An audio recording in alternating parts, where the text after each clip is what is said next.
Yuha the Quincy King and the Seer of all futures was a threat that Ichigo just barely managed to beat, despite his many power-ups and abilities he gained throughout the story. Yuha being able to see and affect pretty much an infinite amount of futures, didn't see one where a certain yellow-haired knucklehead ninja appears and is trying to thwart his plans for the Bleach world. Don't forget to leave a like, subscribe, and comment, as it helps both me and the channel out a lot, and I'd really appreciate it. And for this video, I'll be replacing Ichigo with Naruto and seeing if he is strong, fast, and hacked enough to battle against and defeat Yuha.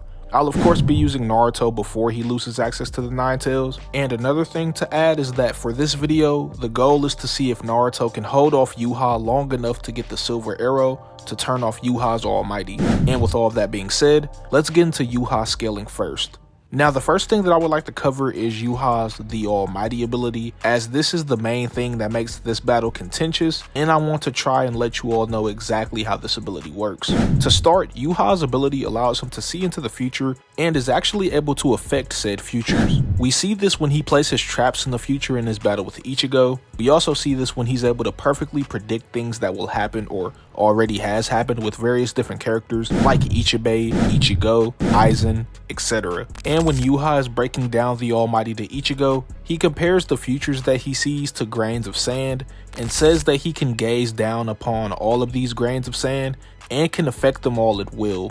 Another way to describe this is to compare every grain of sand to every future, or you can compare every future to every timeline, which there are an infinite amount of. This can further be supported with many other feats and statements like Yuha breaking Ichigo's Bankai in every single future or timeline, or how Rukia herself also notes that Yuha broke his Bankai in every single future, and or Hime not being able to reject this phenomenon because every single timeline was affected, which also includes the past and present as well. Or how in the Can't Fear One World novel in volume 2 it's said that Kiriko can manipulate time constraints with his Time Tells No Lies ability, and Yuha and his ability just blatantly scale over this. Not to mention that it's also said in the novel that there are an infinite variety of paths to the future, which again supports there being infinite futures and possibilities. So to summarize my main points, Yuha can affect an infinite amount of futures and timelines at will, and can see all of these futures and timelines as well. It's said many times that there are infinite futures,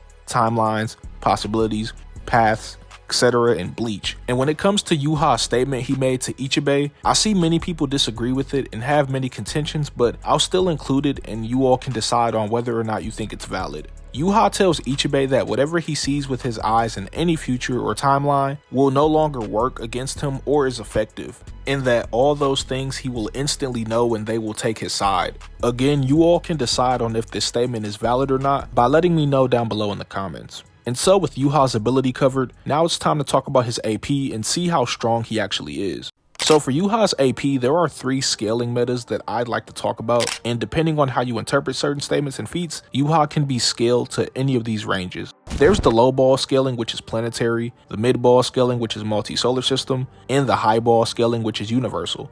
And I'll address the low ball scaling first. So for this one, you can scale Yuha past One Arm Yamamoto and his Bankai feat, which was stated by Toshiro that all of the water within the Soul Society was evaporating over time. And Unohana says that if Yamamoto doesn't end the fight and deactivate his Bankai soon, then the entire Soul Society will be destroyed. And this is also stated by Yamamoto himself during his fight with Royd. And if you believe the Soul Society on its own to be the size of a planet, then this is the low ball scale to use. Or if you'd like to use the mid ball scaling, which is somewhere around multi-solar system, then you could use Grimmy's feat of creating outer space, which was shown to have many amounts of stars all throughout it. And we also have the chapter end sketch that Kubo drew that shows Grimmy was actually thinking about various celestial bodies and other things within space. And depending on how many stars you believe to be in it will change how this feat is scaled. The general range for this is somewhere around multi-solar system, but as I said, if you think there are more or less stars, then this can change the scale of the feat.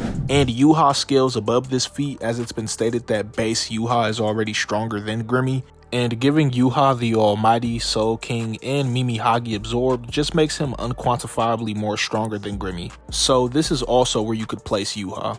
And then there's the highball scaling, which is universal, and I do believe this to be pretty accurate as I'm about to explain now. The world of the living and the Soul Society are said to be parallel to each other various different times throughout the series, and from what we know, there have been many different pieces of evidence that these two realms are at least universal in size. We have Urahara selling universal orbs, which the original Japanese kanji outright says. Then there's Don Kanoji, in which the narrator says, and I quote, "A messenger of justice appears from the universe. Don Kanoji appears," end quote. Or how Don Kanoji asks if his power is resonating with the universe's photon belt. You could also use Senjomaru's feat of shaking all of the three realms while slightly using her power, in which the heavens and earth are said many times in the original translation to mean the universe or cosmos, and Yuha just pretty obviously scales way above this. And then there's Yuha when he gained the powers of the Soul King and Mimi Hagi. He had enough power to reshape and even destroy all three realms, and even the boundaries between them like the Dangai and the Garganta, with the Dangai not only said to be a hyperspace, but is also a disconnected space that connects the world of the living and Soul Society together,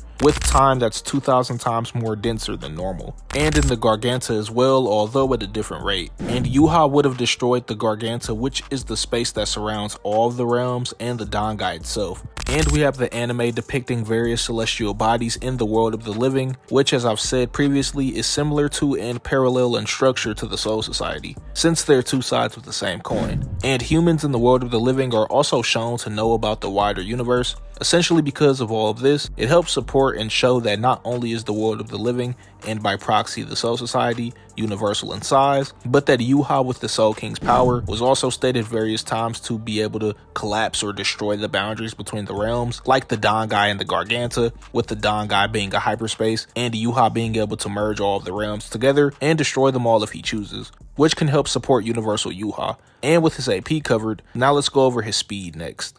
There is an argument that can be made for Yuha having infinite speed, and this comes from his Reiatsu covering the entire cosmology near the end of his battle with Ichigo. And this is supported with the Garganta being said to be an endless expanse, which would mean that his Reiatsu would need to travel an infinite distance to cover the entire Garganta, or in this case the entire cosmology, for him to be able to destroy the boundaries and merge all the realms back together. And this would apply to Yuha's combat and reaction speed, but not necessarily his travel or movement speed. But as for that, you could scale Yuha above all of the Espada, and their Serra Oscuras that the Espada use in the Resurrection are not only light speed normally, but this specific type of Serra that has an order of magnitude, meaning that when it's fired, its power and speed are increased by 10 times, then he should be at the lowest FTL+. But if you also include the 10 times amp from the second release of Ulquiorra's Resurrection, then it would give Yuha MFTL levels of speed. And so to reiterate, base Yuha is around FTL plus to MFTL from upscaling from the Espada and Ulquiorra's first and second Resurrection,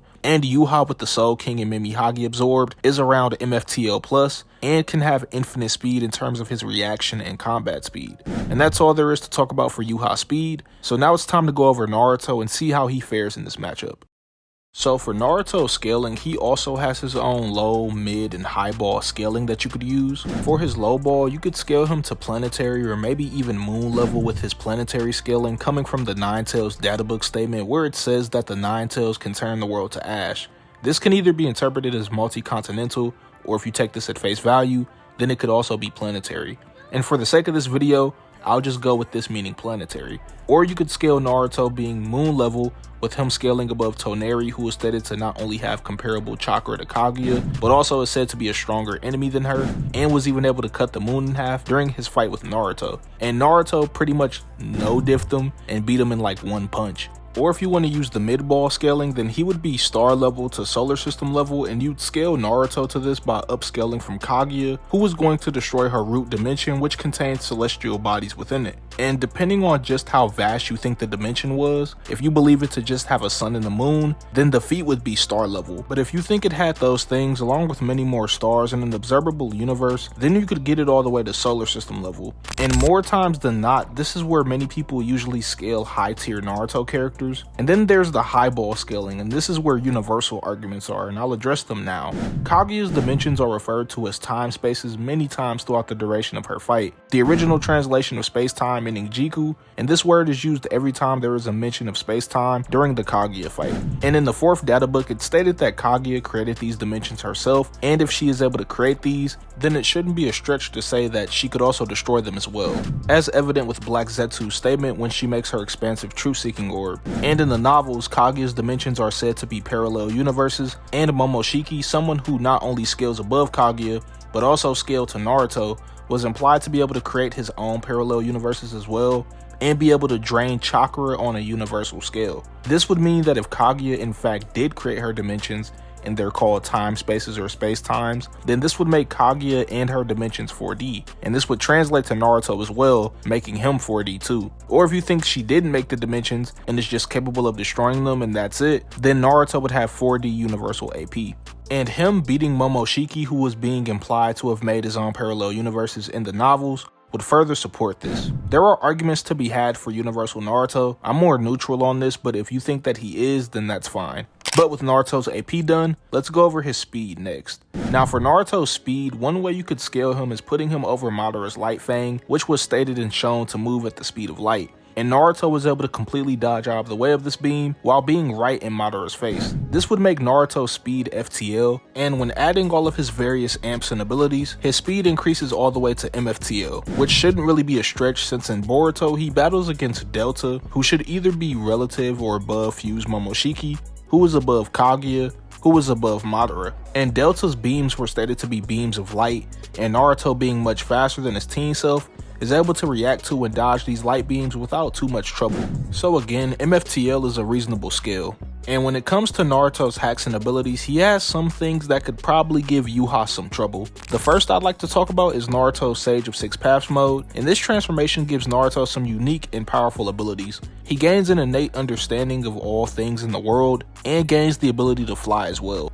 He also gains access to 8 truth-seeking orbs that can not only freely change shape and can be used both offensively and defensively, but they also negate durability and seemingly attack the soul itself, as it can stop Edo Tensei from regenerating. He also has Sage Mode, which was stated to be able to rapidly increase all of Naruto's stats, and is comparable to a Curse Mark Amp, which was stated to be a 10 times increase. And he also gains a massive increase in his perception capabilities, like being able to sense things going on across the entire planet. He can use both Frog Kata and Frog Strike, with Frog Kata being able to allow Naruto to use nature energy to attack his opponents without physically touching them, and countering with attacks that match the opponents. Then with Frog Strike, he can attack and bypass the opponent's durability. Naruto also has access to the Nine Tails, and this would give him extremely proficient regeneration, like being able to regenerate a punctured lung, and just being able to survive attacks that would normally outright kill someone. Naruto also has access to every single tailed beast's abilities, but the most notable one to talk about is the Five Tails and its ability to increase Naruto's chakra to its boiling point, and this gives Naruto a huge increase in his physical capabilities.